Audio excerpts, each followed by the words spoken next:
오늘 주제가 웅비, 대한민국인데요. 웅비라는 말은 현대 용어입니다. 우리 전통 사회에서는 웅비라는 용어가 없었어요. 용비가 있었죠. 용용자, 날비자, 용비. 그러니까 용비어천가, 세종대왕 때 만든 용비어천가. 근데 세종이 한글을 창제해가지고 최초로 한글로 저서를 해서 책이 나온 게 용비어천가입니다.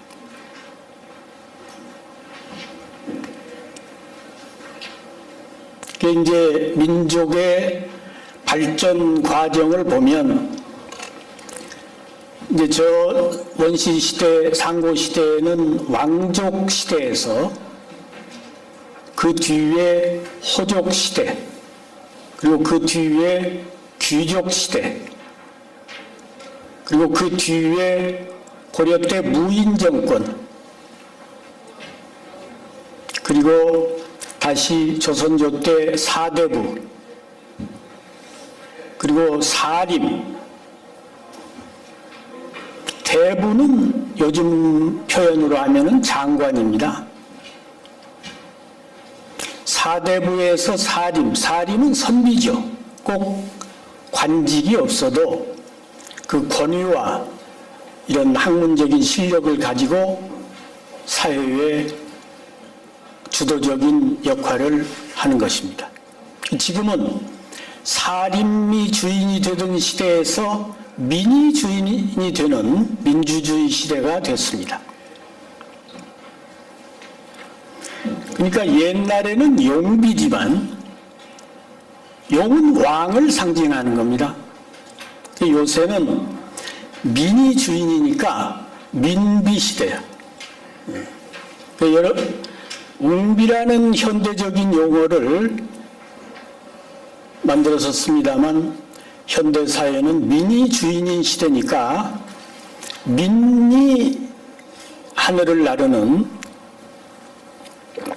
그런 민비의 시대에 우리가 살고 있습니다. 그러니까 세종대왕은 용비어천, 용이 하늘을 날아서 어천은 천하를 경영한다는 말입니다. 근데 지금은 문재인 대통령이나 뭐 노무현이나 이런 분들이 본래 용이 아니잖아. 민이지. 백성이란 말이야. 민이 하늘을 날아서 천하를 경영하는 그런 시대입니다.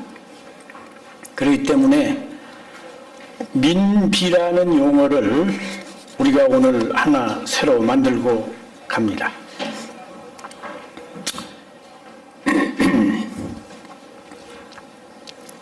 지난번에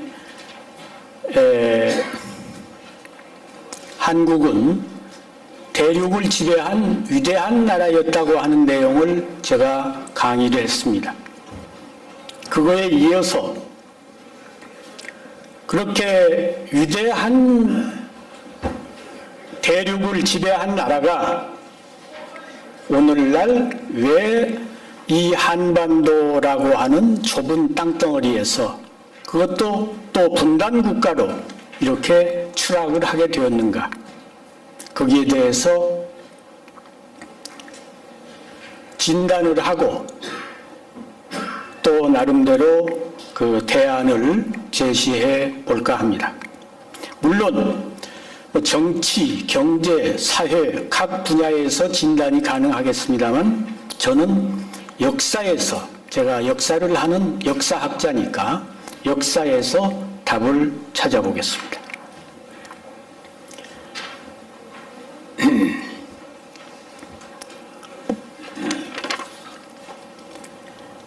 자기 할아버지가 만석군이 중요한 게 아니죠. 지금 자기가 거지 노릇을 하고 있으면 우리 할아버지가 만석군 노릇한 게 의미가 없는 거잖아.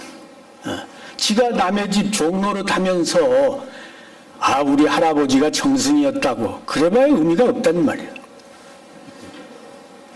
고조선이 북경을 지배했으면 뭐 그건 흘러가버린 물 아닙니까? 지나간 과거라 이거야. 흘러가버린 물로서는 물레방아를 돌릴 수가 없습니다.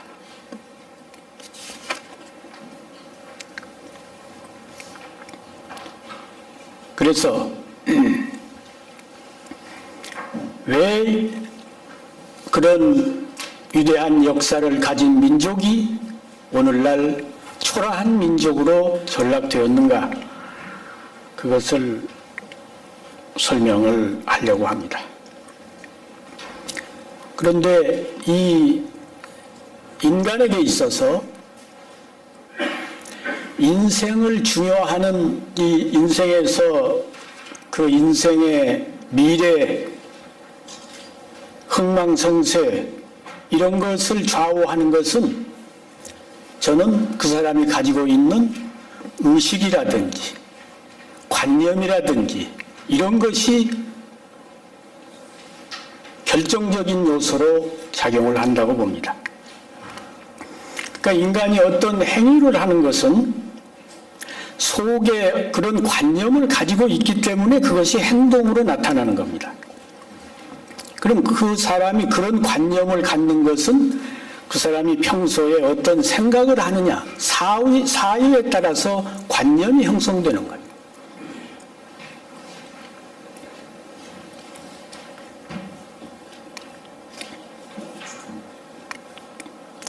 그러면 생각이라고 하는 이 사유는 어떻게 만들어지는 거냐? 그 사람의 이 의식 능력이라든지 또 그 사람의 성장 환경이라든지 이런 것이 중요한 작용을 합니다.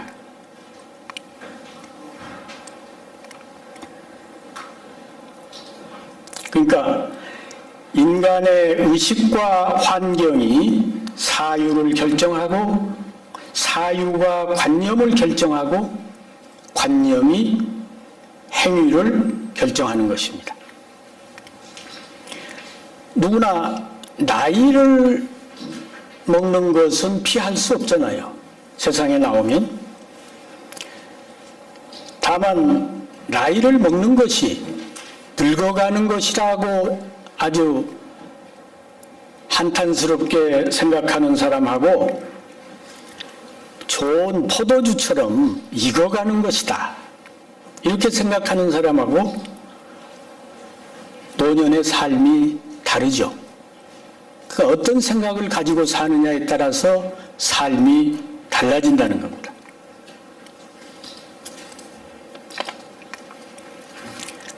또 인생이 이 인생의 가치가 길이에 있다. 얼마나 오래 사느냐. 여기에 가치를 두고 사는 사람하고, 그러니까 인생을 길이의 삶의 가치가 있다고 하는 사람은 몇 년을 살았느냐, 100년을 살았느냐, 120살을 살았느냐. 요새는 뭐 120살 사는 거를 대단하게 생각하는데,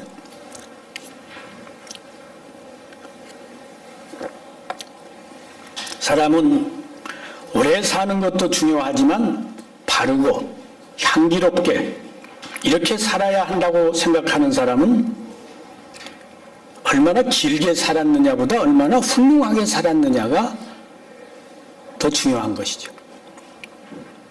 그래서 인생을 결정하는 것은 관념이다. 그렇기 때문에 그 관념이 인생을 바꾸고 역사를 창조하는 것도 사실은 인간의 관념입니다.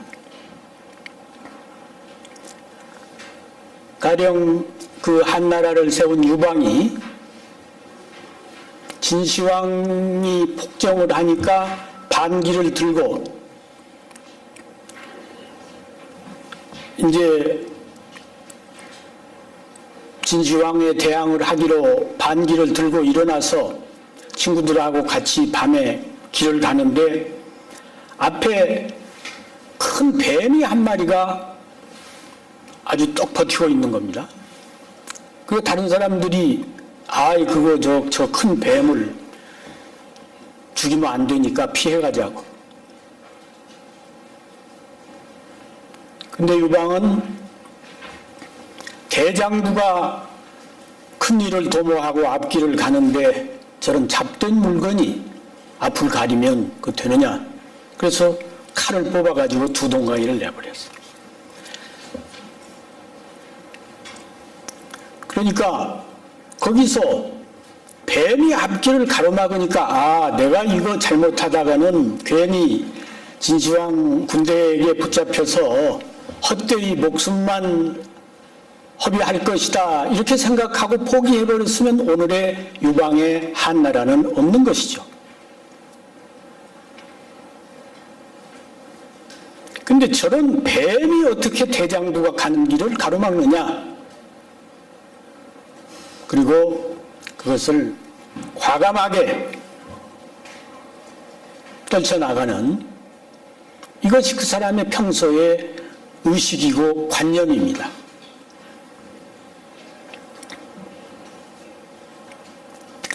또 신라 때 그 선덕여왕 때 이제 여왕이 정치를 하니까 정치를 잘 못한다는 구실을 내세워가지고 그때 비담, 염종 이런 신하들이 반기를 들고 일어났습니다. 그 이제 그 신라 도성 옆에 명월성이 있고 월성이 있는데 왕의 군대는 월성에서 이제 적을 방어하기 위해서 군대가 있고 반역 세력들은 명활성에 있었단 말이지. 그런데 밤중에 큰 별이 그 신라 왕의 군대가 있는 월성에 떨어졌어요. 그러니까 그 비담이 군인들을 모아놓고 옛날에 별이 떨어지면 거기에 그 아주 상스럽지 못한 일이 있게 된다고 한다. 그러니까 반드시 저 여왕의 월성이 우리에 의해서 함락될 것이다. 그러니까 그 비담의 군사들이 사기가 아주 충천했다 이 말이야. 그 보고를 듣고 선동여왕이 안절부절했어요. 야, 이거 하늘에서 별이 떨어졌으니까 하늘이 저 반역군을 도와주고 우리를 돕지 않을 모양이라고. 그러니 김부식이가 그런 기라하고 흉한 거 이것은 딱 정해져 있는 게 아니고 사람이 어떻게 하느냐에 달려있다. 기라하게 되려고 하다가도 사람에 의해서 흉하게 될 수도 있고 흉하게 되려고 하다가도 사람의 역할에 의해서 길하게 될 수도 있다. 그래가지고 그날 밤중에 허수아비를 만들어가지고 그 허수아비에다가 불을 붙여서 옛날에 연이 있습니다. 큰 연. 연에다가 매달아가지고 그걸 하늘에 띄웠단 말이야. 그러니까 깜깜한 밤중에 연이 하늘로 올라가는 걸 사람들이 다 보았단 말이야. 그 이튿날 이제 그 큰 길거리에서 소문을 내게 했어요. 어제 밤에 그 월성으로 떨어졌던 별이 다시 하늘로 올라갔다.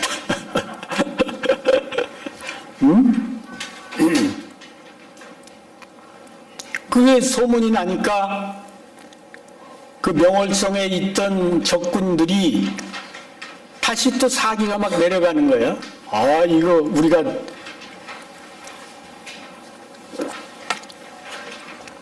다시 질문양이라고. 그래가지고 그 신라 여왕의 군대가 사기가 충천해서 이겼다는 그런 기록이 삼국사기에 실려 있습니다. 그렇기 때문에 인간의 의지와 의식, 관념과 신념이 인생을 바꾸고 역사를 창조하는 원동력인 것입니다. 인생만 그러냐? 한 나라의 역사도 역사관에 의해서 좌우되는 겁니다. 물론 역사를 만드는 것은 민족이죠. 민족이 역사를 만드는데 그 민족의 흥망성쇠를 좌우하는 것은 그 민족이 가지고 있는 역사관이다 이거야. 그러면 그 말이 설득력이 있기 위해서는 역사적으로 그런 신뢰를 들 수 있어야 되지 않습니까?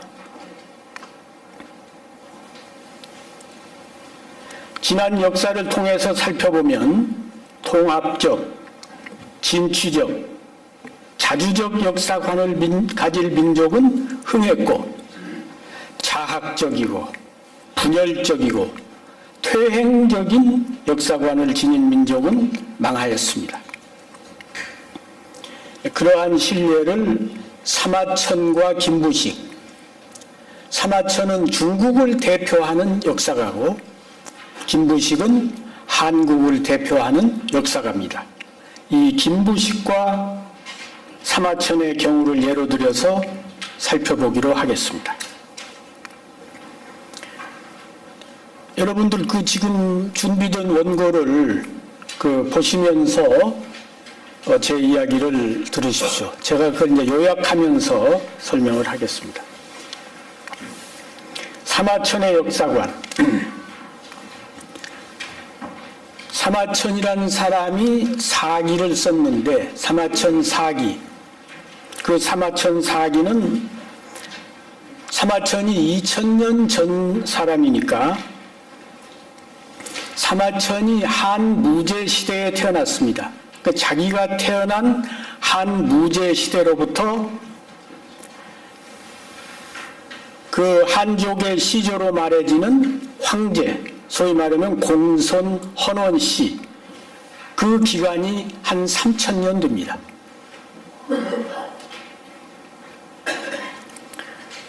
그 3000년 동안의 역사를 정리해서 130권으로 저서를 했어요.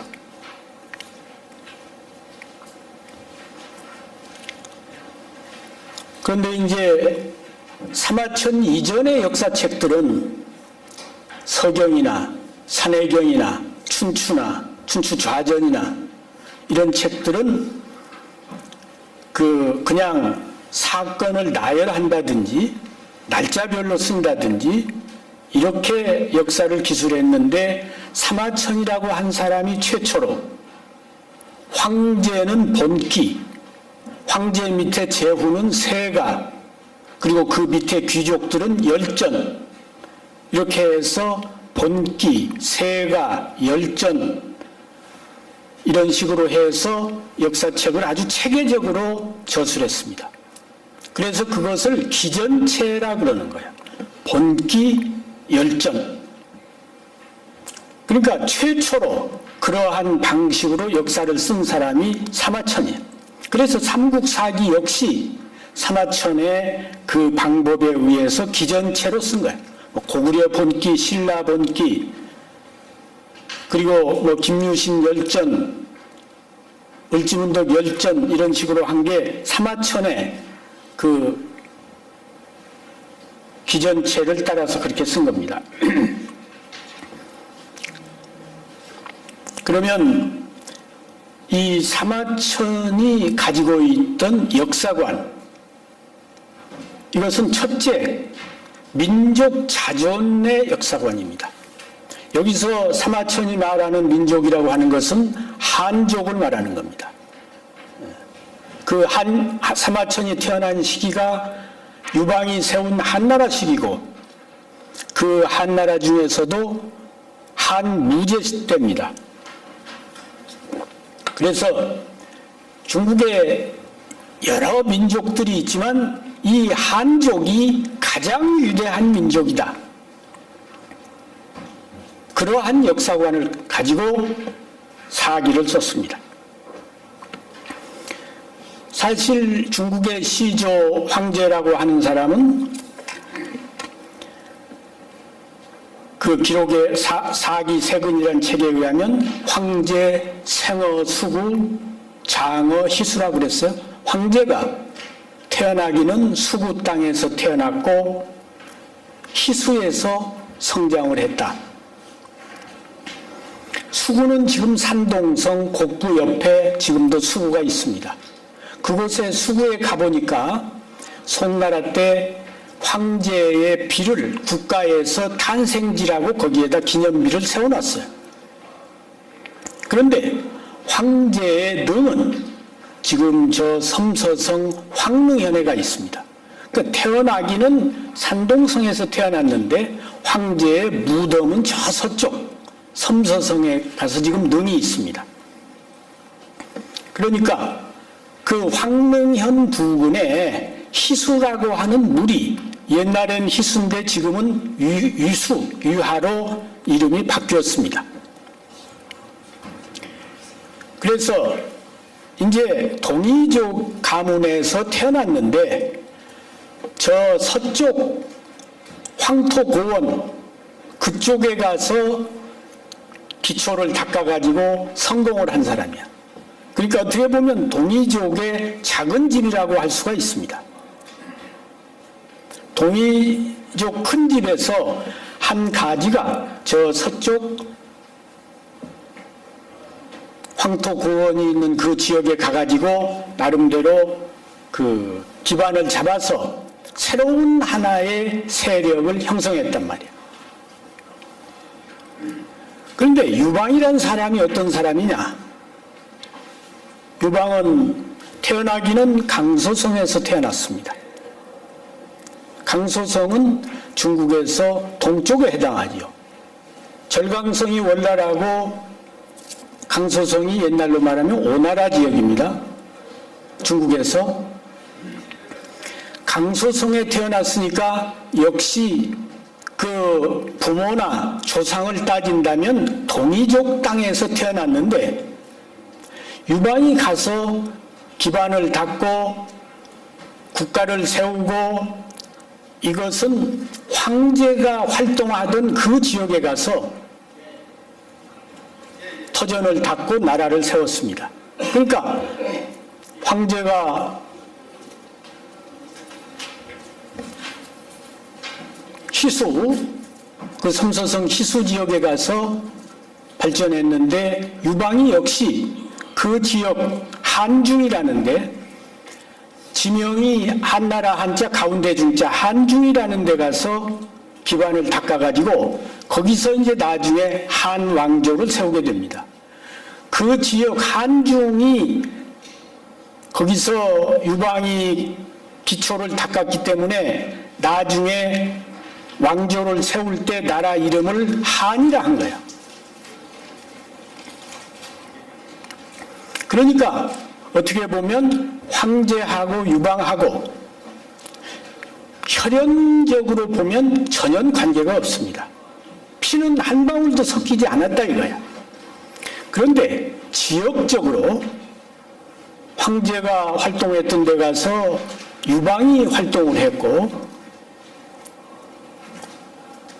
그래서 어떻게 보면 그런 조건이 비슷했다 이 말이야. 그래서 유방이 동이족 지역에서 태어났지만 동이족에 있는 그 복희, 소호 이런 분들을 시조로 하지 않고 그 지역 황제가 활동했던 공손 헌원씨가 활동했던 그 지역에 그분을 이제 그 한나라의 시조로 내세운 겁니다. 그거를 유방이 한 게 아니고 사마천이라고 하는 역사가가 역사를 쓰면서 그렇게 역사를 쓴 겁니다. 그러니까 현실에서는 대통령이나 총리나 장관이 중요하지만 먼 1000년, 2000년, 3000년 역사를 두고 보면 한 이 사가의 붓이라고 하는 게 그만큼 위력을 가지고 있는 겁니다. 유방은 사실 우리의 시조가 황제다 뭐 이런 의식이 없었어요. 근데 그 지역에서 황제의 지역에서 유방이 역시 기초를 닦았으니까 그 지역에서 활동한 황제를 시조로 내세웠다 이 말이야.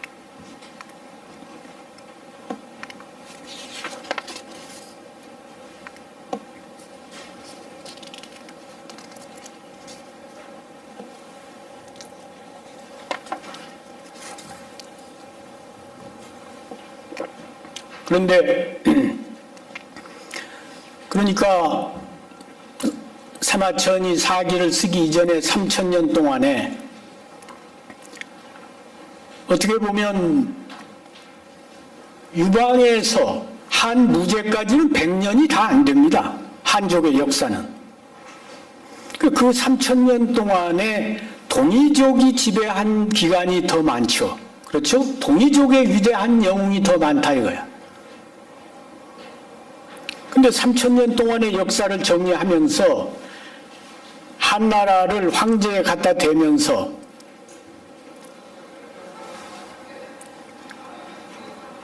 그 동이족의 위대한 지도자들, 동이족의 국가 이런 거를 이제 거기다가 갖다가 끼워 맞춘 겁니다.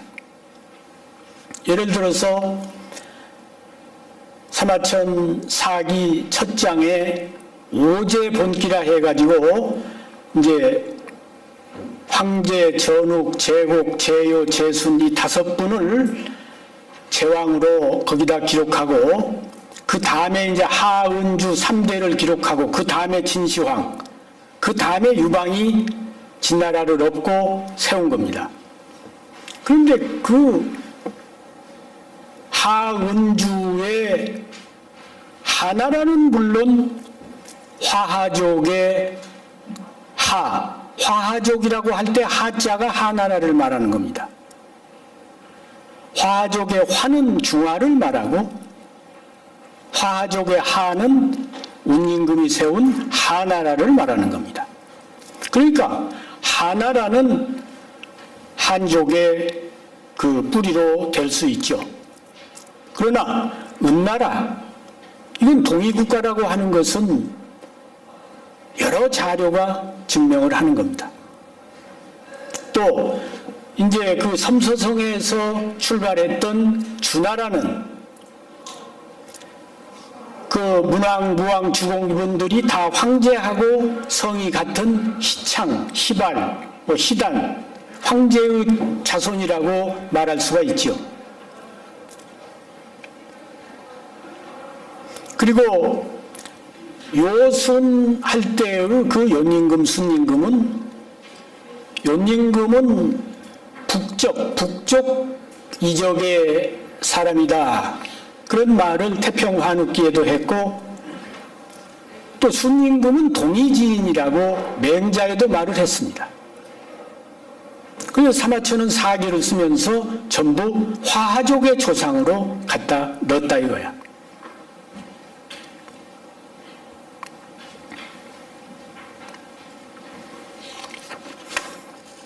그러니까 한족의 역사를 정리하면서 동이족의 국가, 동이족의 위대한 인물을 갖다가 채워 넣은 겁니다. 그래서 앞으로 동이족에 대한 역사를 다시 정리한다면 가령 이제 오제도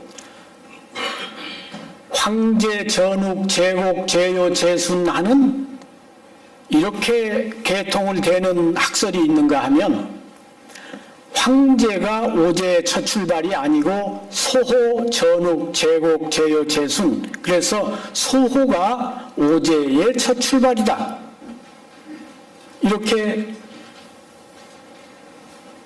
오제의 첫 출발을 되는 학설이 있는데 사마천은 그런 논리는 무시하고 한족 중심으로 역사를 정리했던 것입니다.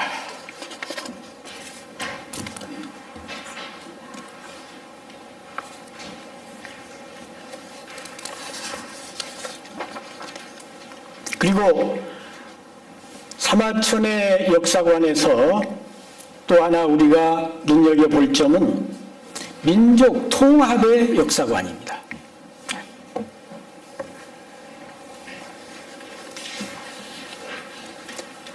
사마천은 사기를 쓸 때 그 맨 첫 시조는 황제로 딱 세운 다음에 그 밑에 전욱, 제곡, 제요, 제순, 내분, 제왕이라든지 하은주라든지 진시황의 진나라라든지 일체 시조라는 표현을 쓰지 않았습니다. 시조는 황제 한 분이라 이거예요. 그리고 전부 다 뭐 전욱, 제곡, 제요, 제순 이분들이 황제의 후손이라고, 이건 황제의 몇 대 손이고, 가령 은나라의 경우에 은나라를 처음에 건국한 사람은 설이라는 분인데 은나라의 시조가 설이다 이렇게 말하지 않고 은나라가 황제의 손자 제곡의 후손에 의해서 건립됐다 이런 식으로 말했다 이거예요. 그럼 그게 무슨 근거가 있는 거냐? 근거가 없습니다. 왜냐하면 사마천 이전에 사료로 근거가 있으려면 서경이라든지 산해경이라든지 춘추라든지 이런 책에 사마천보다 먼저 쓴 책들에 은나라의 시조가 황제의 몇 대 손이라고 그런 기록이 있어야 되는데 전혀 없거든.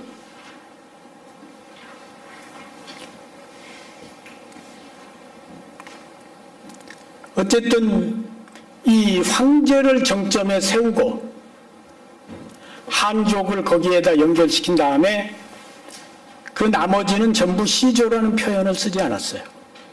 그러니까 뒤에도 사마천의 역사관에 따라서 당나라, 송나라, 명나라가 있지만 당나라 시조, 송나라 시조, 명나라 시조 이런 표현이 중국 역사에는 등장하지 않습니다.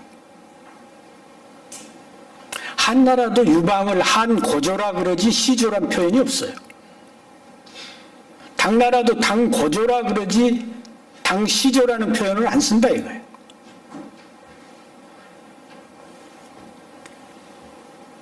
그러니까 민족은 오직 한족 하나가 있을 뿐이야. 왕조가 아무리 바뀌어도 그것은 송나라, 명나라, 당나라, 나라 이름만 바뀔 뿐이지 송족, 당족, 명족, 한족 이런 게 없다 이거야. 민족은 한족 하나로 딱 규정하고 시조는 황제 한 분으로 딱 규정했다 이 말이야. 그것이 사마천의 민족 통합의 역사관에 의해서 그런 기록을 했기 때문에 그런 겁니다. 만일에 사마천 사기에서 뭐 하나라의 시조는 누구고 은나라의 시조는 누구고 주나라의 시조는 누구고 이랬으면 그 뒤에 당나라에서도 당나라의 시조는 누구고 송나라의 시조는 누구고 이렇게 했겠죠. 그렇게 안 했다 이거예요. 그러니까 그 사마천의 민족 통합의 역사관이 뒤에 민족은 중국의 민족은 오직 한족이 있고 시조는 황제 한 분뿐이라고 하는 그런 역사의식을 남긴 겁니다. 역사관.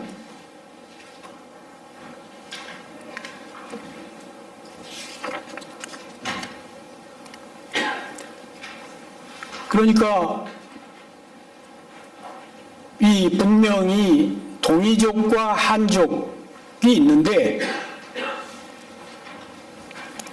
한족 중심으로 역사를 기술하면 가령 아까 황제 다음에 하나라로 연결시키고 또 삼소성이 발상지인 주나라로 연결시키고 한나라로 연결시키고 이렇게 해야 될 텐데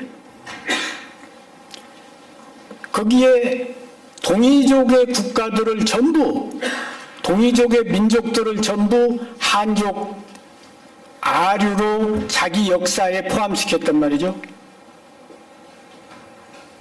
그 한족 역사만 정리하지 않고 동이족의 역사를 한족의 역사에 같이 포함시켰단 말이야. 예를 들어서 흉노, 조선, 남월, 동월, 서남이 이건 다 한족 역사하고는 관계없잖아요. 그런데 조선 열전, 흉노 열전, 남월 열전, 동월 열전, 서남이 열전 이런 다른 민족들의 역사를 거기다 다 같이 끼워넣었다 이 말이야. 그래서 한족의 민족을 확대시켰단 말이야. 다른 민족까지.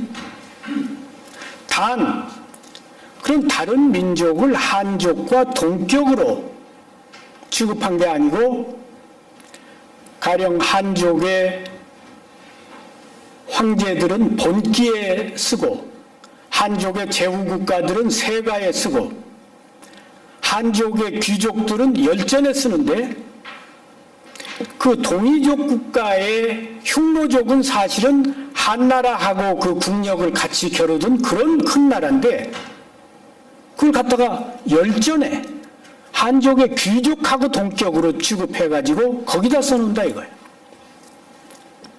그러니까 거기에서 딱 이 흉노, 고조선, 우리 조선, 저 동월, 남월 이런 나라들은 한족의 아류로 딱 격화시켜 놓은 거예요.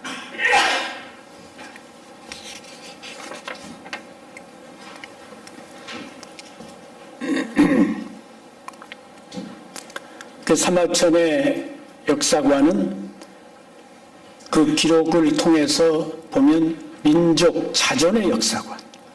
한족이 가장 위대한 민족이다. 또 민족 통합의 역사관. 우리 이 한족들은 황제를 중심으로 아무리 위대한 인물이 나오고 그 뒤에 왕조가 여러 번 바뀌어도 뿌리는 하나다. 이런 민족 통합의 역사관. 그리고 민족사 범위를 확대시키는 역사관. 변방에 북방에 흉노족이 있고 동방에 조선족이 있고 이런데 이런 민족들은 우리의 아류다. 그러니까 동격으로 한족 역사에 포함시키는 게 아니라 격을 낮추어서 포함을 시켰단 말이에요.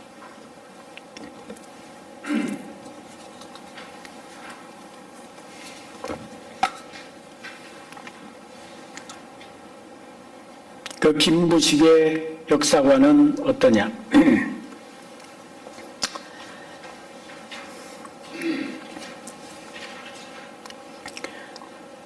김부식이 쓴 이 삼국사기도 역시 아까 말씀드린 바와 같이 사마천 사기를 본떠서 기전체로 쓴 겁니다.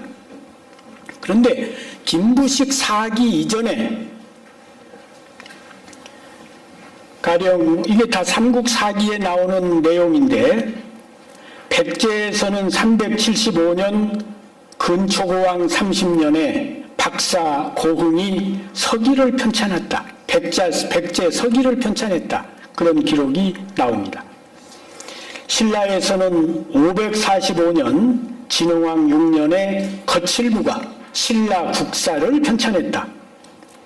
고구려에서는 서기 600년에 고구려 영양왕 11년 박사 이문진이 고구려 초기부터 전해오던 고구려 6이라는 책이 100권인데 그 책을 요약해서 신집 5권으로 편찬했다. 이런 기록들이 삼국사기에서 김부식이 기록하고 있습니다.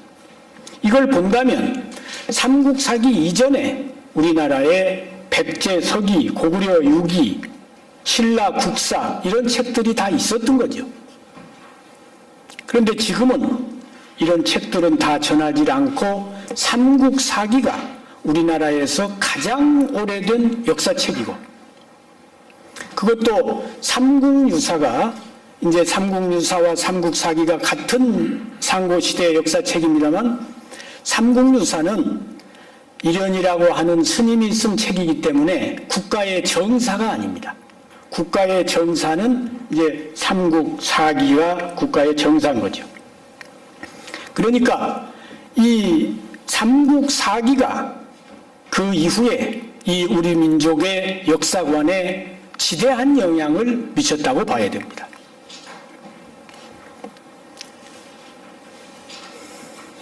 근데 아까 사마천의 역사관은 민족 자존의 역사관인데, 사마천의 역사관은 물론 이건 제가 이름을 붙인 겁니다. 4대 자학사관이다. 왜 그러냐? 김부식은 당나라를 끌어들여서 백제와 고구려를 멸망시킨 김유신에 대해서는 상, 중, 하 세 편으로 나누어서 아주 상세하게 기술했습니다. 삼국사기 열전이 41권에서 50권까지인데 41권에서 43권까지 무려 3권을 김유신 열전에 할애했습니다. 그런데 김유신 열전을 그렇게 길게 장황하게 썼는데, 김유신 열전을 보면 당나라 군대하고 싸워서 이긴 기록은 단 한 군데도 없습니다. 당나라 군사는 한 명도 죽인 일이 없어. 김유신이 죽인 건 백제 군사, 고구려 군사, 전부 그런 얘기입니다.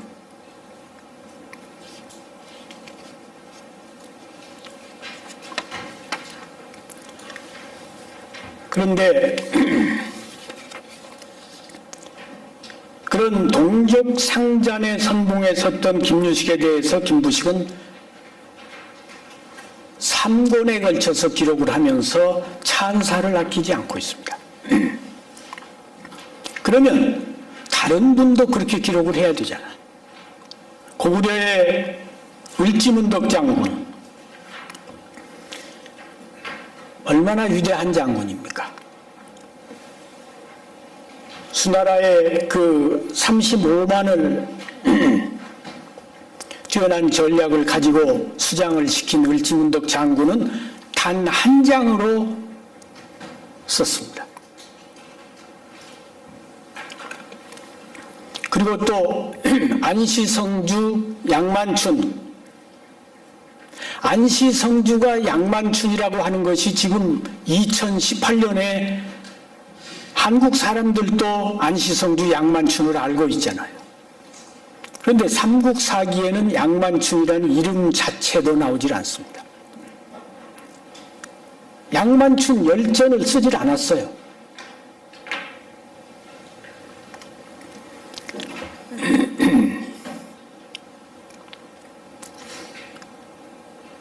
물론 뭐 자료가 없어서 그랬다고 할 수 있죠. 그러면 지금까지도 양만춘에 대한 이름이 내려오는데 그때 전설로라도 내려오는 게 있었을 거 아닙니까? 그러면 전설이라도 거기다 써야지. 고려 때 1000여 년 전이면 지금보다는 자료가 많았을 거 아니야.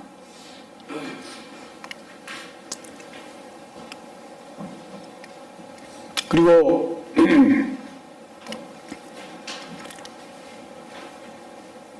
삼국사기를 보면 당나라나 중국의 송나라에 대해서 쓸 때에는 반드시 앞에 큰 대자를 붙였습니다.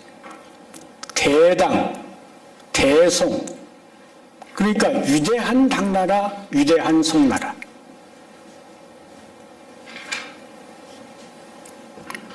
그리고 당나라 군대를 기록할 때에는 당병, 당나라 군대가 왔다 그래도 되는데 천병, 하늘천자를 써줬어요. 물론 거기서 천이라고 하는 것은 천자의 나라 군대라 이 말인데, 우리나라를 치러 온 군대를 굳이 하늘 천자 그렇게 높여서 지칭할 필요가 없는 거 아닙니까? 그리고 고구려 백제 신라가 전쟁한 기록을 할 때에는 가령 백제의 그 기록에서는 백제의 장수, 백제의 군졸, 백제국 이렇게 말해도 되잖아요. 근데 적국, 적병, 적장 이런 식으로 썼다 이거예요.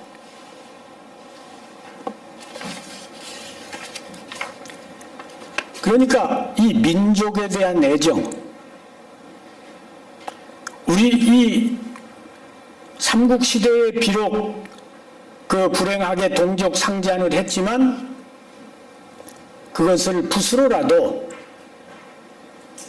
그런 것을 되풀이해서는 안 된다고 하는 그런 비판적인 기록이나 또는 동족 상잔을 했지만 표현을 통해서 얼마든지 그걸 또 바꿀 수도 있는 겁니다. 부드럽게. 그런데 굳이 적병, 적장, 적국 이 삼국 간에 그런 식으로 표현할 필요가 없는 거 아니에요.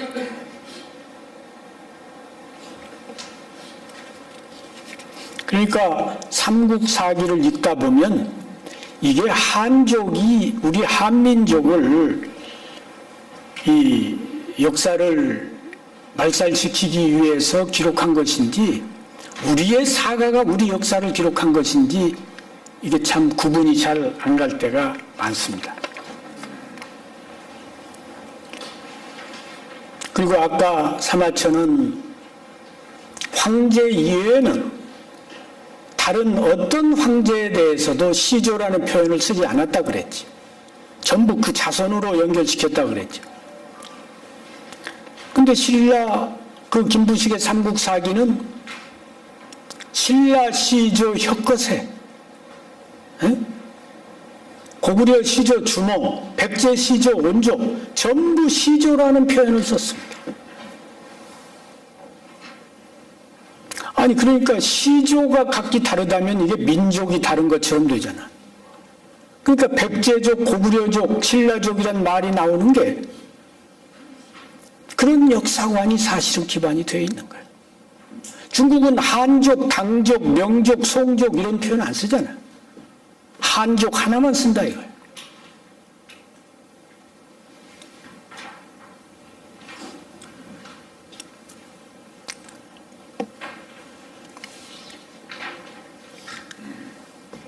왜 고구려 백제 신라를 다 시조로 했느냐?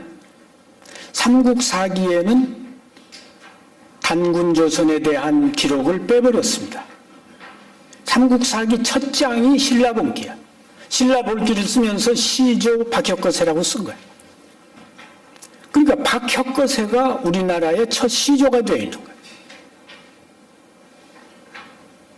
그리고 그 우리나라의 시조가 한나라 선제, 지금으로부터 이 서기전 57년에 첫 건국을 했다. 이 한족 그 한 선제 오봉 원년을 또 거기다 써놨어. 그러니까 삼국사기를 보면 마치 우리가 유방은 사실 건국이 서기전 200년 되니까 우리가 첫 국가가 어떻게 보면 중국보다도 150년 뒤에 세운 나라처럼 되어 있는 거예요.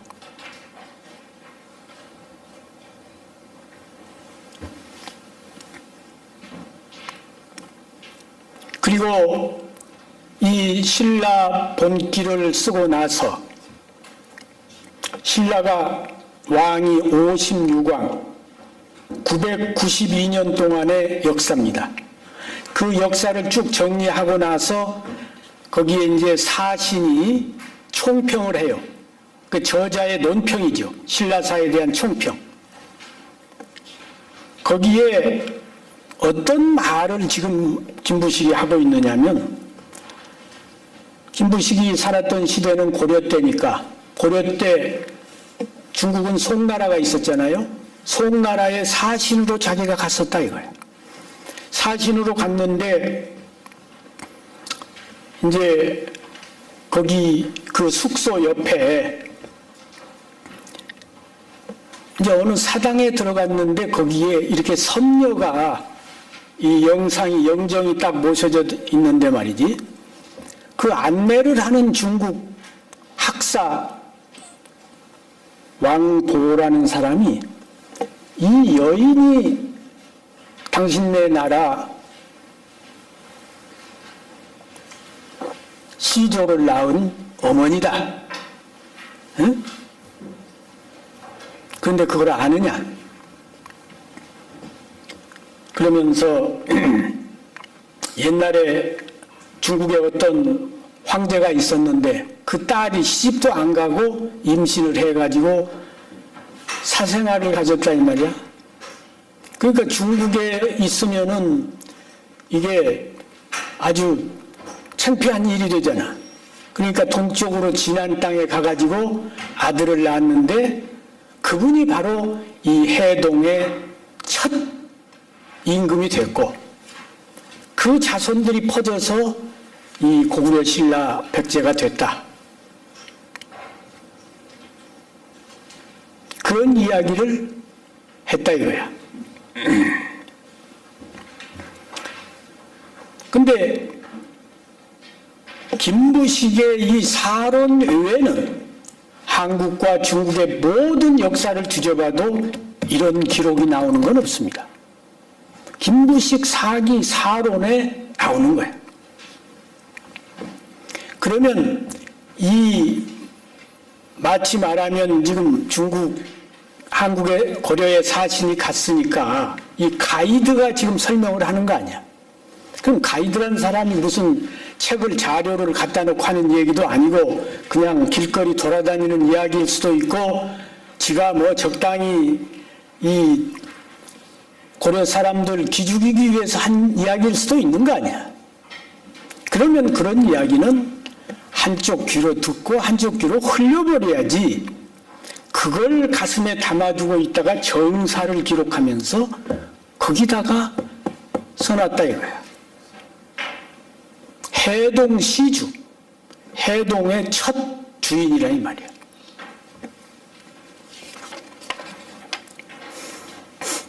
그러니까 단군에 대한 기록은 안 쓰고 그 한족이 낳은 사생아를 우리 민족의 시조로 하고 싶었던 거지. 근데 그거를 신라본기 앞에다가는 차마 못 쓰고 신라본기 끝내고 그 뒤에다 써놓은 거예요. 그러니까 김부식이라는 사람은 그야말로 뼛속까지 사대주의자야. 철저한 사대주의자입니다. 그러니까 우리 동이족으로 태어난 것을 부끄럽게 생각하고 저 한족을 위대하게 생각해서 우리의 역사를 어떻게 하면 한족에 연결시킬까? 이런 의식을 가지고 우리 역사를 쓴 겁니다.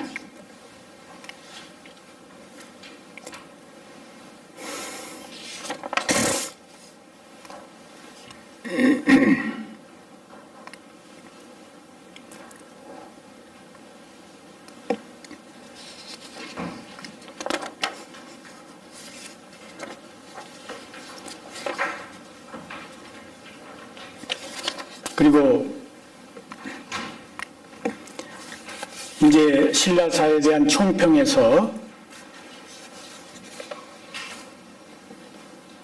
중국 군사의 위험과 전략을 빌려서 백제와 고구려를 멸망시키고 그 땅을 취하여 군현으로 만들었으니 거룩한 일이라고 할 수 있다. 그것을 거룩한 일이라고 할 수 있다. 그럼 자기는 그렇게 생각하더라도 거기서 끝나면 안 되죠. 한마디 덧붙여야지. 이렇게 동족상잔을 하고 또 다른 나라의 군대를 끌어들여서 우리 민족을 멸망시키는 이런 일은 우리 후손들이 계속 본받아서는 안 된다는 이런 이야기를 해야 되는데 그런 이야기를 김부식은 전혀 안 했다 이거야. 그럼 우리 역사가들이 다 그런 건 아닙니다. 그래서 이제 그 뒤에 삼국사 저료 같은 책이 또 있습니다. 그 이제 조선조 초기에 서거정을 비롯해서 학자들이 쓴 책인데 거기서는 그렇게 이야기를 했어요. 반시 영웅이요 반시 흉역이다. 김유신, 김춘추 이런 사람들은 절반은 영웅이지만 절반은 역적이다. 신라를 위해서는 영웅이지만 우리 한민족 전체를 위해서는 역적이라 이 말이야.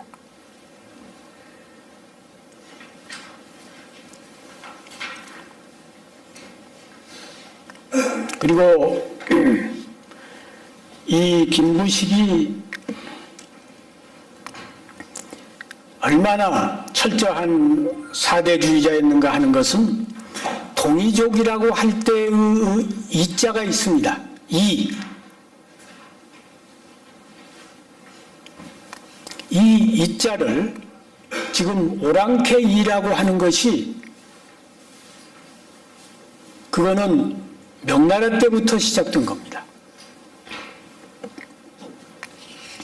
원래는 가령 저 한나라 유방이 한족 국가를 세우기 전에, 그러니까 저 춘추시대 이전에 시경이라든지 주용이라든지 뭐 이런 책들에 보면 이렇게 고대로 올라갈수록 이 이자에 대해서 시경에 보면 아심즉이라 내 마음이 평화롭다. 그럴 때 이 오랑캐 이자를 썼단 말이야. 그럼 그거는 그 시경을 쓸 당시에는 이자가 오랑캐 이가 아니고 평화로울 이죠.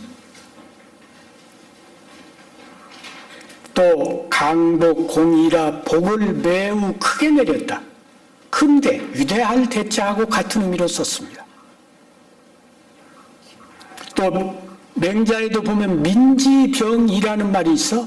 백성들이 누구나 다 그 이라고 하는 것은 인간의 양심, 정의, 정상 이런 거를 말하는 겁니다. 떳떳상자하고 같은 의미로 쓰였어. 또 중용에는 군자는 거의 사명이라 그런 글이 나와. 군자는 평탄한데 거쳐하면서 천명을 기다린다. 그러니까 춘추시대 이전의 기록들은 평화롭다, 위대하다, 평탄하다, 뭐 이런 아주 좋은 의미로 쓰인 글자입니다. 그런데 이 이자를 최초로 나쁜 의미로 동의의 이자를 기록한 것이 주나라 때입니다. 중국에 보면 이제 국어에 주어라는 게 있어.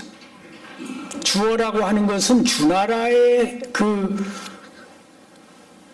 벌어진 일들을 기록한 게 주어입니다. 주나라 주자. 거기에 진어도 있고 초어도 있고, 그러니까 춘추 시대에 여러 나라에 대한 역사를 기록한 게 국어예요.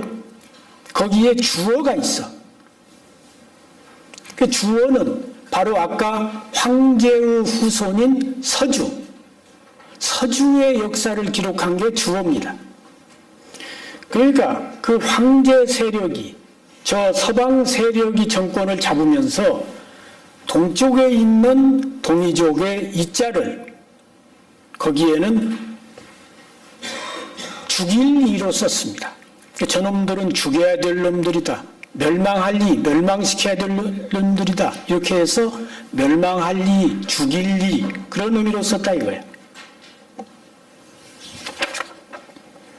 그러니까 이기 종묘라, 그 나라의 종묘를 멸망시켜버렸다 할 때 이자를 썼다 이 말이야.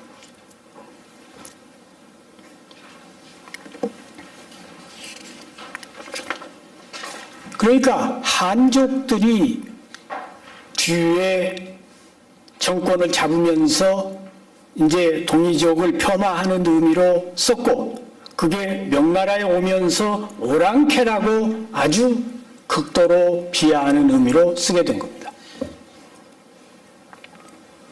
그러면 동이족이 자기 조상의 역사를 기록할 때에는 그 이자를 그렇게 멸망한다, 죽인다, 뒤에는 멸족식 삼족을 멸한다 할 때 이자를 쓰거든요. 이기족이라. 이제 한문 실력이 없는 사람은 그 이자가 멸망시킨다고 쓴 의미인지를 몰라요. 그 삼족을 멸한다 할 때 이자를 쓰니까. 한문이 그래서 어려운 거예요. 동의의 이자를 멸망시킬 이자로 쓴다.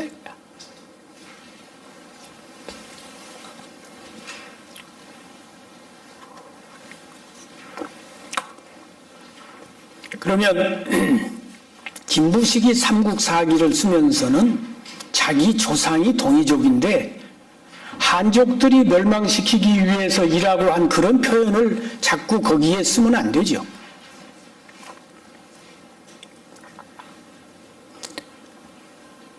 신라가 중국하고 가까웠어요. 당나라하고. 그렇지만 당나라에서 신라를 동이족 취급했지 중화족으로 취급을 하지 않았습니다. 김춘추를 우의도 행군 총관으로 삼았잖아요. 그리고 당태종이 고구려 치러 왔다가 승전을 못하고 돌아가가지고 이정이라고 한 장군하고 대화를 나누면서 무슨 얘기를 했냐면, 아니 내가 지금 이 천하에 이 천하를 지배하는 이 황제로서 왜 저 하찮은 고구려 동이족 하나를 이기지 못하고 이렇게 실패를 했느냐. 고구려를 갖다가 소이라고 표현했거든. 그러니까 동이는 바로 고구려 백제 신라를 가리키는 거란 말이지. 그 고구려 백제 신라 역사를 쓰면서 이자를 자꾸 멸망한다는 의미로 쓰면 되겠느냐 이거야. 한족들이 쓸 때는 모르지만.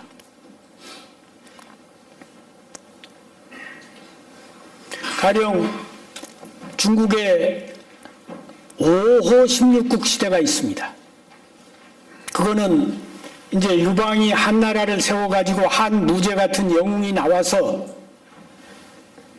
중원을 지배하면서 동이족들을 많이 억압을 하고 그랬을 거 아닙니까?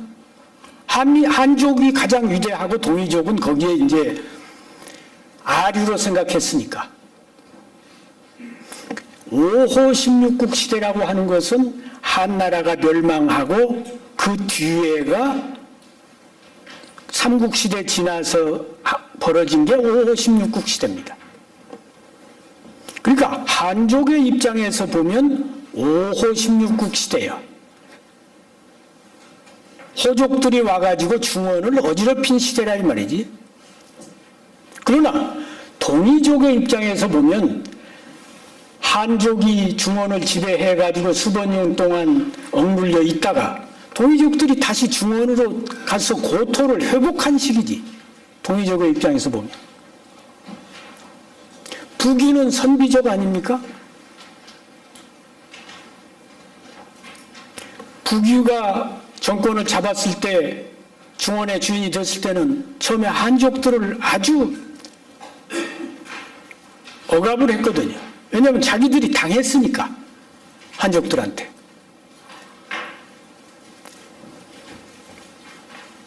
또 그 16국 시대에는 요즘 우리가 무슨 무례한이니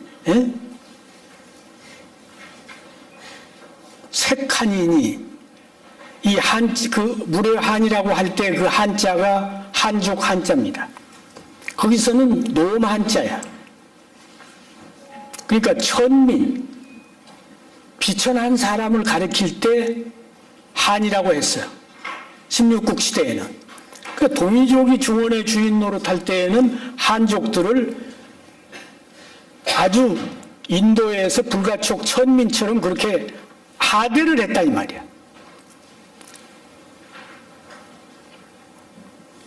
그래서 그 당시의 기록인 북사, 유진 남북조 시대 북사, 북제서 이런 책에 보면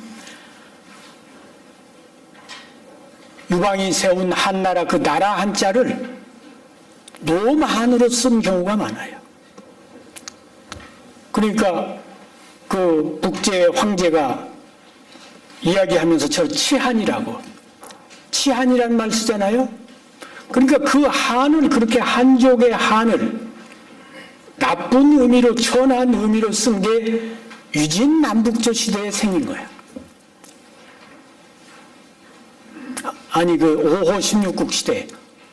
그런데 이제 5호 16국 시대가 끝나고 수나라, 당나라, 송나라 한족이 다시 정권을 잡아가지고는 한족에 대해서 자기 민족을 지칭하는 그런 용어를 감히 누가 그런 노마 한자로 쓰면 그거는 처형감이죠. 그렇잖아요. 그러니까 5호 16국 시대에는 한족을 그렇게 천대하는 동이족들이 정권을 잡아가지고 기록하니까 그렇게 하지만 한족이 다시 등장해서는 한자를 그렇게 비하하는 의미로 쓰지 않았다 이거야. 그리고 김부식이도 역사를 쓸 때 동이의 이자를 동이족의 역사를 쓰면서 그렇게 나쁜 의미로 쓰면 안 되는 것이죠. 그러니까 이 사람은 그런 역사 의식이 없었다 이거야. 그런 역사 의식을 가지고 썼기 때문에 지금 이 한국의 강단 사학자들이 역시 민족 의식, 역사 의식이 없잖아요. 그래서 이병도, 이기백, 이기동 이런 사람들 글에 동이의 이자를 오랑캐라고 쓰고 있는 게 다 그 영향입니다.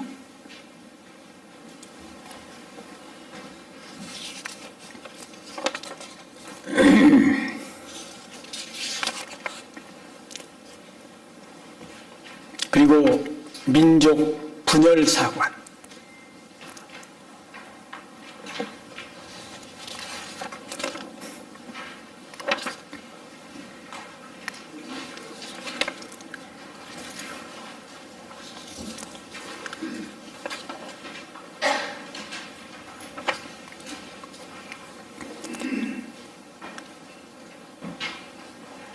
가령 그 삼국사기에 연표라는 게 있습니다. 이제 간단하게 역사를 정리한 건데 거기에 해동 유국가구이라 해동에 국가가 있은 지가 오래되었다. 자 기자 수봉어 주실하고 위만 참호어 한초라. 기자 시대로부터 주나라 왕실에서 봉함을 받았고 유만이가 한나라 초기에 나라를 빼앗아서 왕을 참칭하였다.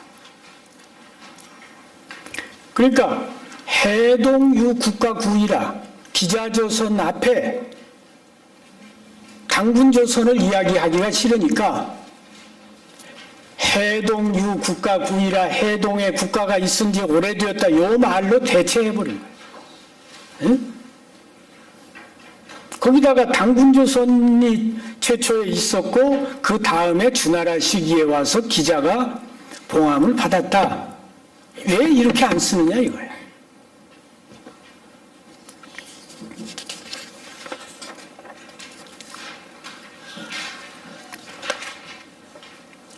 그리고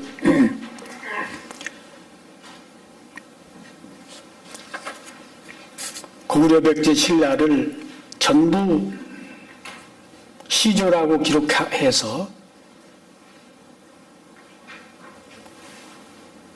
근데 앞에 단군이 있었으면 단군을 시조라고 하고 그 밑에 다른 분은 신라 고구려 백제를 국조라고 하면 되는데 앞에 단군이 시조가 없어졌으니까 시조가 누가 있어야 될 거 아니야?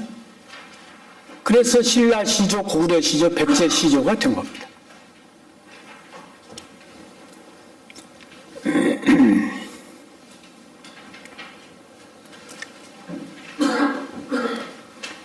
그 다음에 민족사 이 범위 축소사관. 아까 사마천은 한족을 중심으로 해서 다른 민족의 역사를 한족의 역사 아류에 전부 집어넣었잖아. 근데 사마천 사기에는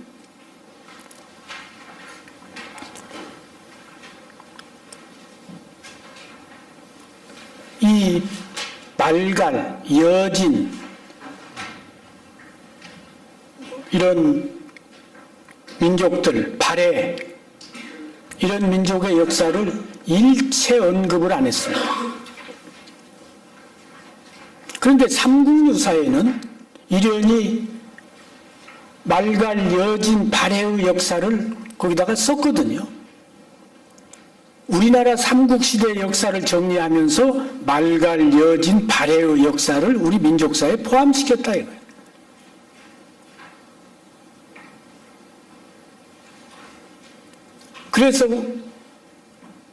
그런데 김부식은 말갈, 여진은 그만두고 발해사도 포함시키지 않았다 이 말이야. 그래서 우리 역사에 발해사가 빠졌던 거 아닙니까? 근데 북한에서 이제 발해사를 넣어가지고 남북국 시대로 하니까 우리 남한에서도 발해사를 지금 포함시키고 합니다만 삼국사기에 의하면 발해사가 빠져있다 이거예요.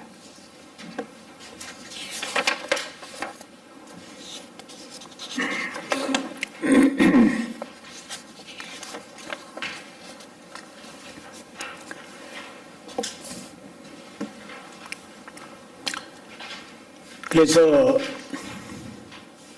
사실은 역사상의 한족은 사실 위대한 민족이 아니었습니다.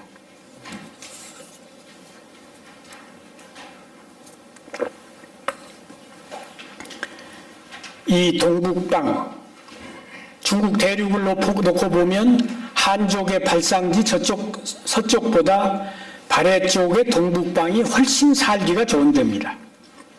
동이족에게 동북방 천혜의 땅 발해 연안을 내어주고 황폐한 서방의 황토 고원을 터전 삼아서 생활한 사실은 동이족의 아류입니다. 그런데 그런 저들이 오늘날 중국의 안방을 차지하고 앉아서 주인 행세를 하는 원동력이 과연 무엇이냐? 그것은 사마천이 중국의 여러 민족 중에서 한족이 가장 존귀한 민족이라는 민족 자주사관, 한족의 시조는 오직 황제 한 분뿐이라는 모든 한족은 하나의 뿌리 공손 헌원에서 갈려나간 자손이라는 민족 통합사관, 또 중국 주변에서 활동한 다른 민족은 한족의 아류라는 민족사 확대사관을 사기의 저수를 통해서 체계적인 이론으로 정립하여 한족 지존, 한족 화합, 한족 본류 정신을 한족들의 뇌리에 심어주었기 때문이라고 여깁니다. 그것이 원동력이 되어서 한족의 시조 황제 아래 모든 한족과 주변 민족을 결집시키는 결과를 가져왔고, 오늘날은 한족이 15억 중국 인구 중에 90%를 차지하는 중국을 대표하는 민족으로 성장 발전할 수 있게 된 것입니다.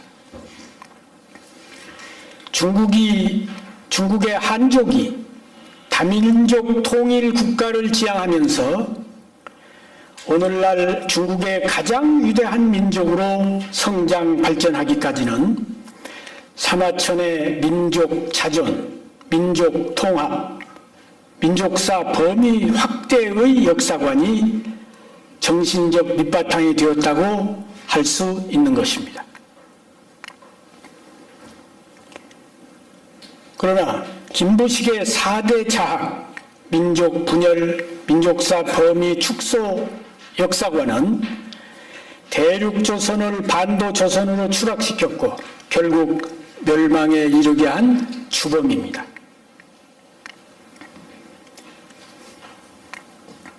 조선의 이성계는 건국 초기 명태조 주원장에게 환영, 조선 두 개의 국호를 들고 가서 조선으로 낙점을 받은 데서 보듯이 건국 과정에서부터 철저하게 명나라에 대한 사대에 충실했습니다. 조선의 임금과 신하들은 조선이라는 이름보다도 조선국 앞에 명나라를 앞세워서 유명 조선국으로 부르는 것을 더 자랑스럽게 여겼습니다.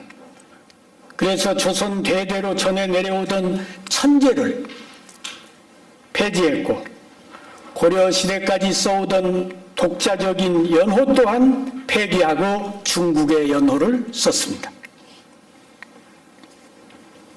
고려 이후에 건국된 조선조가 지난날 대륙의 지배자로서의 면모를 상실한 채 이처럼 사대주의에 매몰된 것은 김부식의 동이족을 부끄럽게 여기고 한족을 자랑스럽게 여긴 4대 자학사관이 당시의 지도자와 백성들에게 알게 모르게 영향을 끼친 데서 유래했다고 봅니다.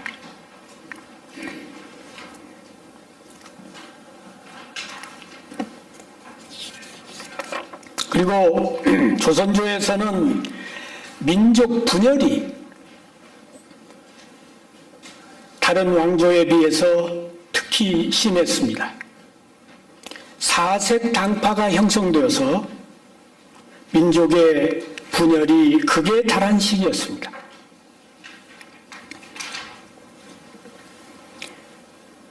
그래서 결국은 그것이 망국으로 이어진 것입니다.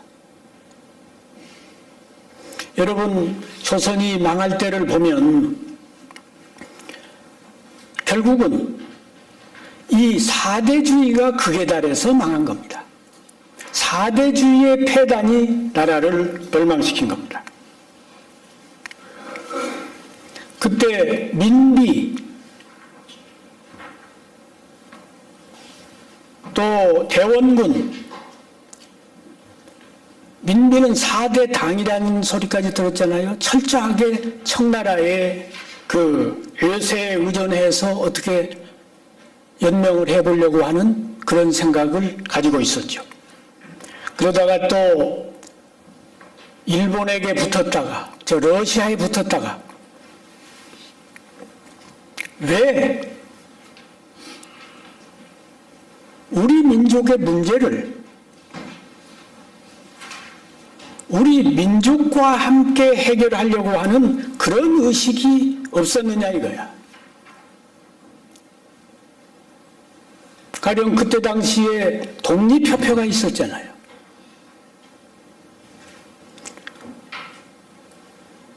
이 지금 저 서대문에 있는 독립문이 독립협회에서 세운 겁니다. 서재필이나 이제 이런 분들이 서양에 가가지고 그 서양의 선진적인 그런 것을 받아들여서 독립협회를 만들어서 그 국가를 개혁하고 그렇게 했으면 그 사람들하고 손잡고 국가를 개혁했으면 나라가 망할 리가 없죠. 그런데 막 만민회의를 하고 그러니까 고종이 두려운 거야. 저 사람들이 서양의 제도를 따라가지고 대통령을 뽑아서 왕을 밀어내버리면 어떻게 할까? 그 생각만 하는 거예요. 그래가지고 독립협회와 그 대등한 황국협회라는 걸 만들어가지고 이걸 독립협회를 없애버리잖아요. 서로 싸우게 만들어서. 동학도 마찬가지입니다. 그때 관료들은 부패했지만 민중은 정신이 살아있었잖아. 그래서 민중들이 일어나가지고 보국 안민을 위해서 떨쳐 일어났으면 그 사람들 지도자하고 만나서 어떻게 나라를 다시 바로 세울 것인가를 생각을 해야지. 동학이 일어나니까 청나라 군대를 끌어들였잖아요. 에? 그러니까 그 사대주의, 김유신이 당나라 가서 군대를 끌어들인 거나 다 같은 거예요. 그러니까 당나라에서 3,000명 군대를 끌고 왔는데 일본은 군함 7척이 오고 군대가 7,000명이 왔잖아. 그래서 청일전쟁에서 일본이 이겨야 되는 거 아닙니까? 그래가지고 민비를 살해해서 을미사변이 나는 거 아니야. 그러니까 이제 고종이 러시아 공사관으로 도망간 소위 아관 파천을 하는 거 아니야. 임금이란 사람이 내가 죽어도 이 나라의 백성과 같이 죽겠다. 그러면서 국민과 함께 나라를 지킬 생각을 해야지. 에? 일본에 의지했다가 청나라에 의지했다가 러시아에 의지했다가 이런 4대 사관, 이것이 결국에는 나라를 망쳤다 이거야.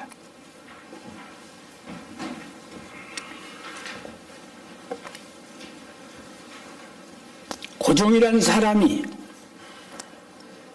44년 동안을 그 국가 위기 전망지추에 그 무능한 임금이 자리에 있었습니다. 사실은 위대한 지도자가 민족을 통합해가지고 국가를 개혁하고 이렇게 했으면 일본에게 망할 이가 없죠.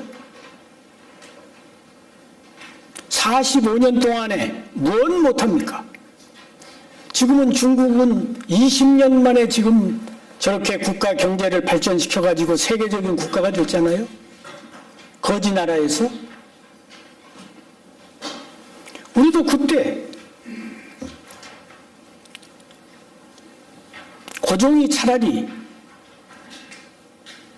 능력 있고 유능한 사람에게 나는 능력이 부족하니까 당신이 맡아서 하시오 하고 45년 동안을 이리저리 도망다니면서 결국에는 나라를 망하게 했으니 말이죠.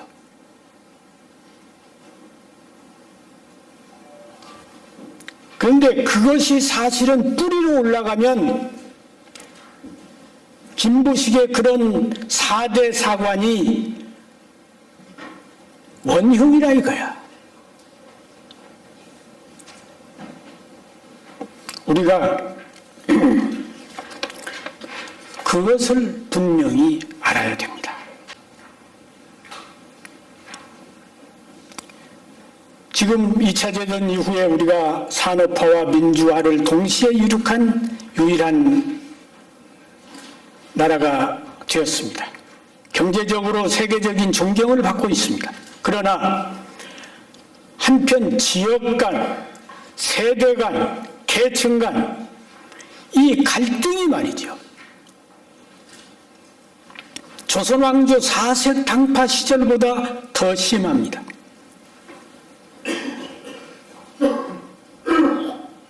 이런 사회적인 복합 갈등 속에서 젊은이들이 이 경제가 발전했다고 행복을 구가해야 되는데 헬조선 이야기가 나온다 이거야.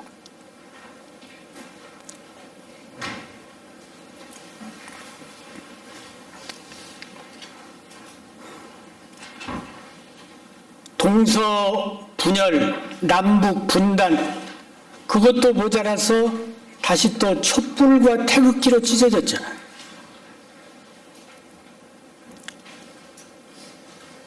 도대체 왜 이러느냐 이 말이야. 그 원인이 뭐냐 이거야.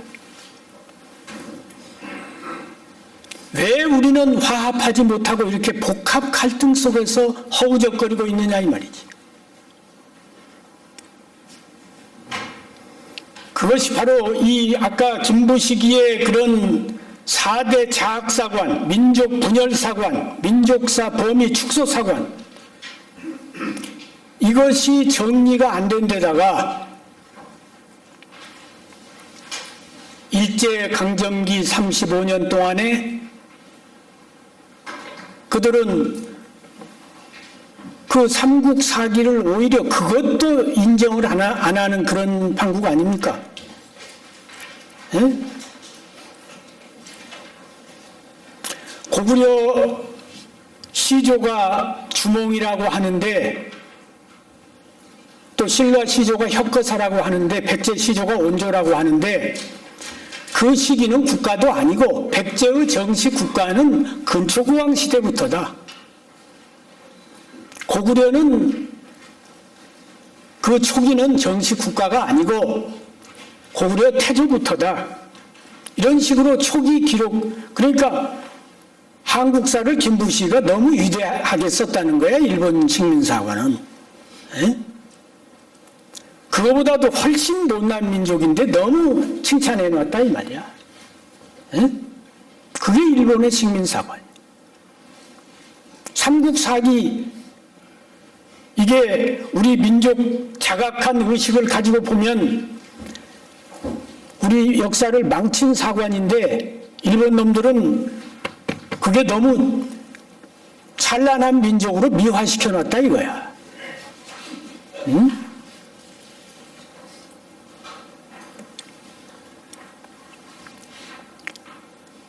그런데 광복 이후에 그 조선 총독부 산하 조선사 편수회에 있던 그 편수관들이 우리나라 건국한 뒤에 국사편찬위원장도 하고 서울대 교수도 하고 그래가지고 강단을 그 사람들이 장악했잖아.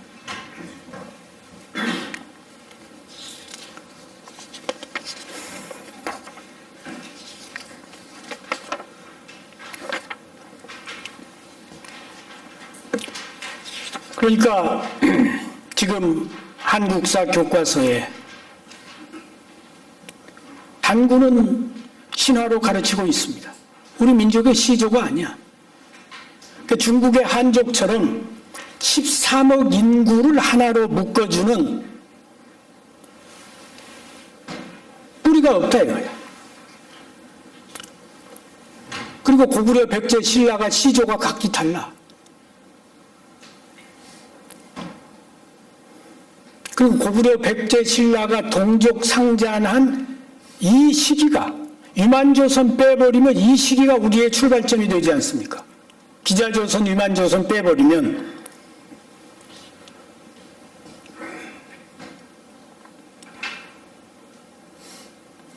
그러니까 이 9개 민족이 대화합을 해서 2000년 동안 평화로운 통일 왕조를 이룩했던 이 고조선은 신화로 가르치고 고구려, 백제, 신라가 이 동족 상잔한 이 역사가 우리 민족의 출발이 되어 있다 이거야.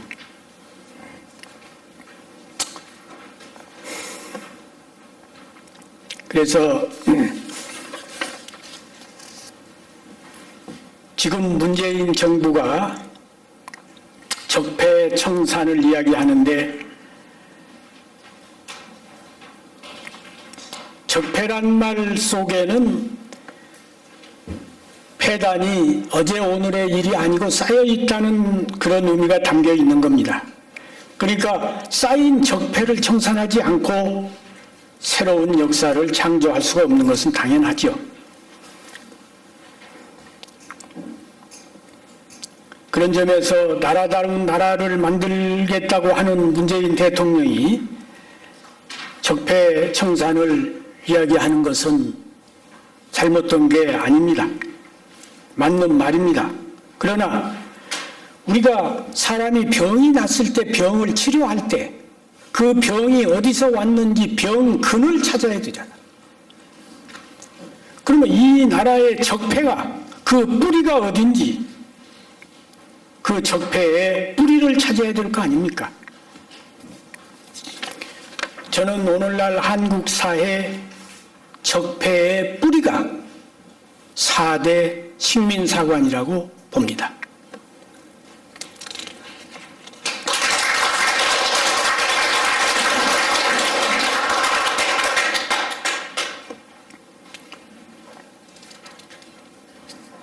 이 기형적인 잘못된 4대 식민사관을 극복하지 않고서는 동서의 화합도 남북의 통일도 요원한 일입니다. 우리 민족은 다시 망국의 나락으로 떨어질 수밖에 없습니다. 그래서 그러면 오늘 주제가 웅비 대한민국인데 어떻게 한민족이 다시 웅비를 할 것이냐. 저는 이 평화와 공존의 홍익인류사관으로 한민족 웅비의 새 시대를 열어야 한다고 생각합니다.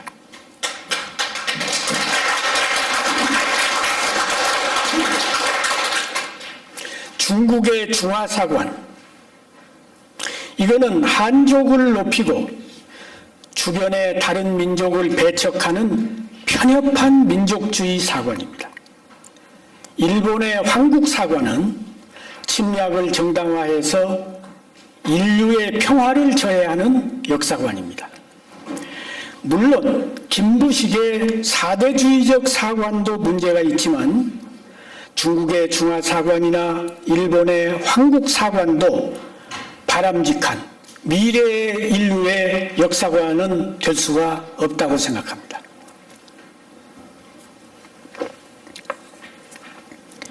우리 고조선의 국조 단군의 건국 이념은 홍익인간 제세이화로 요약됩니다. 홍익인간 정신은 민족을 넘어서 인류의 평화와 번영을 전제로 합니다. 제세이화는 이 세상에 존재하는 모든 생명체의 공존과 공영을 지향합니다.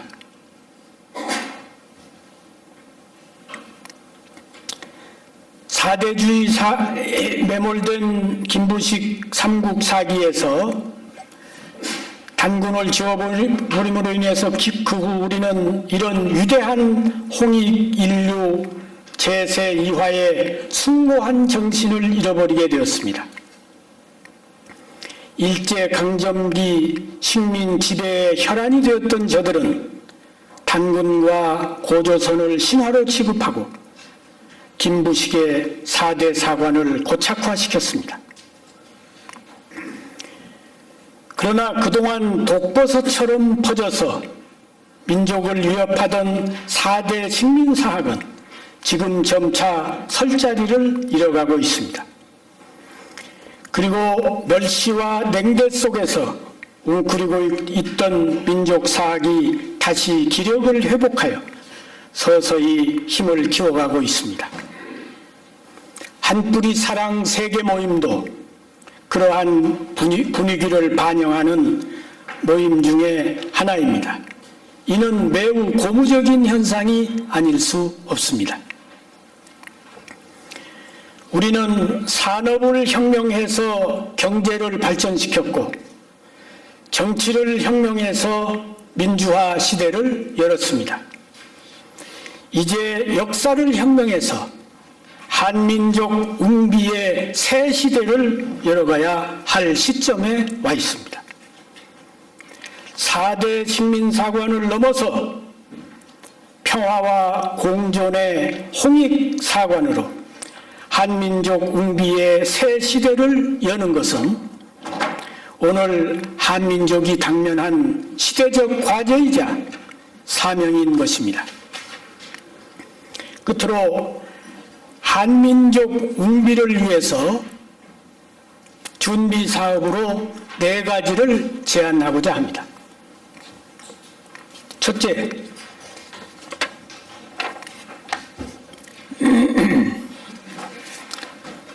청와대 바른역사 특위를 설치해서 4대 식민사관을 넘어서 홍익인류사관에 기초한 민족정사를 33책으로 편찬할 것을 제안합니다. 기존의 국사편찬위원회나 동북아 역사재단은 4대 식민사관을 계승한 강단사학의 온상이 되어 있으므로 저들에게 민족 정사 편찬의 대임을 맡기기는 어렵습니다. 대통령이 직접 나서서 역사학 혁명이라는 시대적 과제를 해결하는 데 앞장설 때 민족 정사 편찬 사업이 유종의 미를 거둘 수 있습니다. 민족 사학이 주가 되고 강단 사학이 보조를 맞춘다면 4년 안에 민족 정사 편찬의 기본 틀을 완성할 수가 있을 것입니다. 둘째, 여의도 국회의사당 광장에 광개토 대왕과 을지문덕 장군의 동상을 건립할 것을 제안합니다.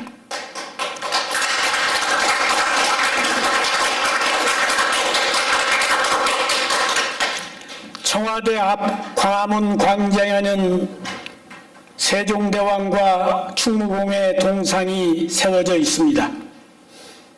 그러나 세종대왕과 충무공은 조선조 시대의 위대한 인물이지만 그들의 활동 범위는 한반도 안을 넘지 못했습니다.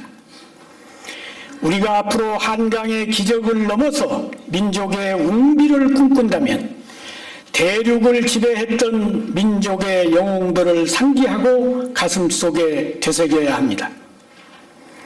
잃어버린 대륙 조선의 고토를 회복했던 광개토 대왕과 수나라 군대를 물리치고 고구려 제국의 영광을 지킨 을지문덕 장군을 웅비를 꿈꾸는 한국인들이 옷깃을 여미고 본보기로 삼아야 할 대상입니다.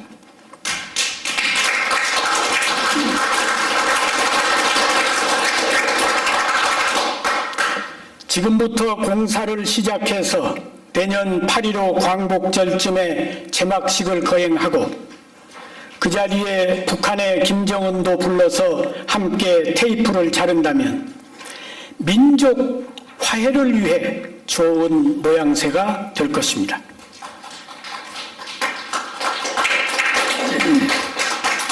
셋째, 단군의 제천당이 있는 강화도 마리산에 동의산조당을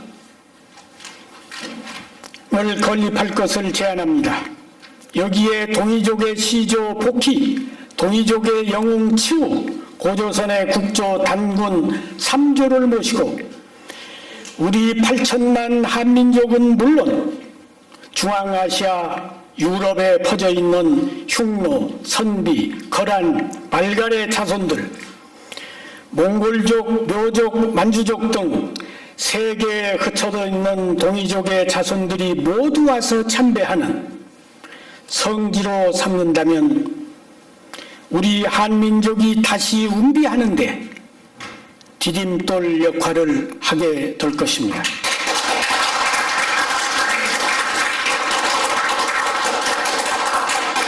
금년에 공사를 시작해서 3년 후에 낙성식을 거행하면서 세계의 지도자들과 동이족의 후손들을 한자리에 모아 동이족 대동축제를 벌인다면 그 물질적, 정신적 효과는 평창올림픽을 훨씬 초과할 것입니다.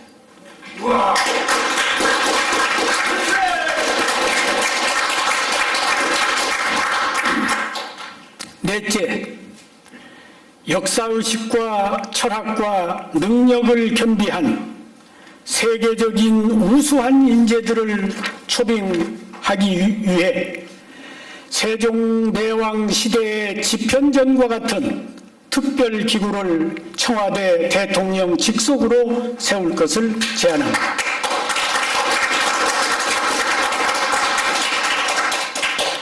나라다운 나라를 만들기 위해서, 이 나라가 새롭게 웅비하기 위해서는 천하의 인재들을 한국으로 모셔와야 합니다.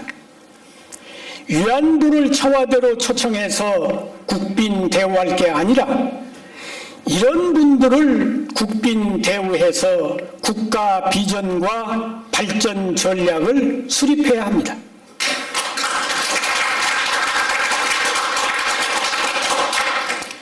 제 나라의 환공은 춘추시대의 패자가 되기 위해서 적을 동지로 만들어서 재상의 자리에 임명했습니다. 관중이 바로 그분입니다. 유비는 제갈량을 얻기 위해 삼고초려를 했고, 서주의 주공은 인재를 놓치지 않기 위해서 3번이나 먹던 밥을 토하고 나가서 찾아온 손님을 맞이했습니다. 문재인 대통령은 인재를 얻기 위해서 지금까지 어떤 노력을 기울였습니까?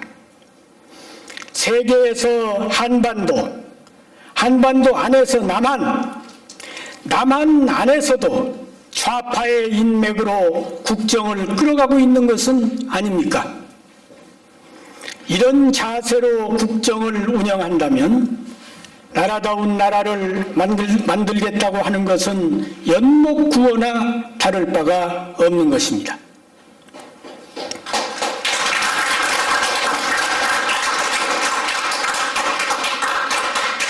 문재인 대통령이 임기 동안에 이 4대 사업을 성공적으로 마무리할 수 있다면 민족 웅비의 초석을 마련한 위대한 대통령으로 그 업적이 청사에 빛나게 될 것입니다. 장시간 감사합니다.